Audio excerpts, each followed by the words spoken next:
다윗이 골리앗을 죽이고 나라의 영웅이 되었습니다. 그러나 사울 왕은 다윗을 눈의 가지처럼 생각하고 매일 죽일 생각에 집착을 하게 되었습니다. 그래서 다윗은 도망을 가면서 제사장들이 먹는 그 떡을 좀 달라고 해서 떡을 먹었는데, 사울이 하나님의 제사장을 85명이나 죽이고 모든 남자 여자 어린아이들 심지어 짐승조차도 다 죽여버렸습니다. 누구든지 다윗을 도와주면 이렇게 된다고 하는 것을 시범적으로 보여준 것입니다. 그래서 다윗은 아기서 왕 밑에 신분을 숙이고 들어갔어요. 그의 신하들이 가만히 보니까 아무래도 이 사람이 다윗이 아니냐 하게 되었을 때, 다윗은 죽기 바로 직전에 완전히 미친 짓을 내가지고 구사일생으로 도망을 치는 이런 일들도 있었습니다. 그래서 다윗은 아둘람 굴이라고 하는 굴에서 숨어 있게 되었습니다.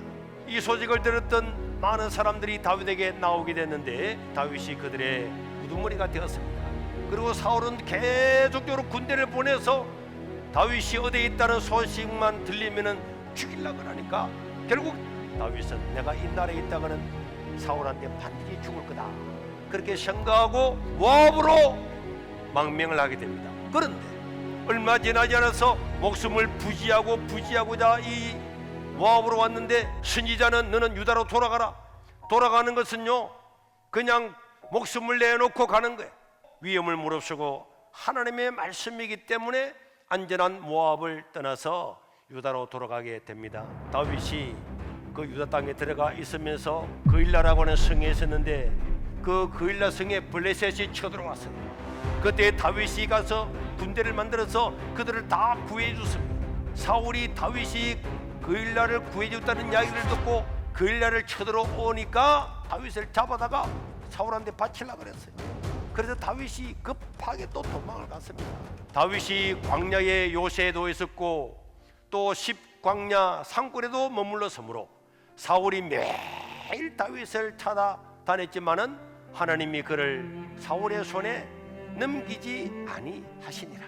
이런 사건들이 수많이 일어나게 되고, 그러면서 이런 사건들 가운데서 다윗을 쫓아다니던 사울을 다윗은 2번이나 살려줍니다.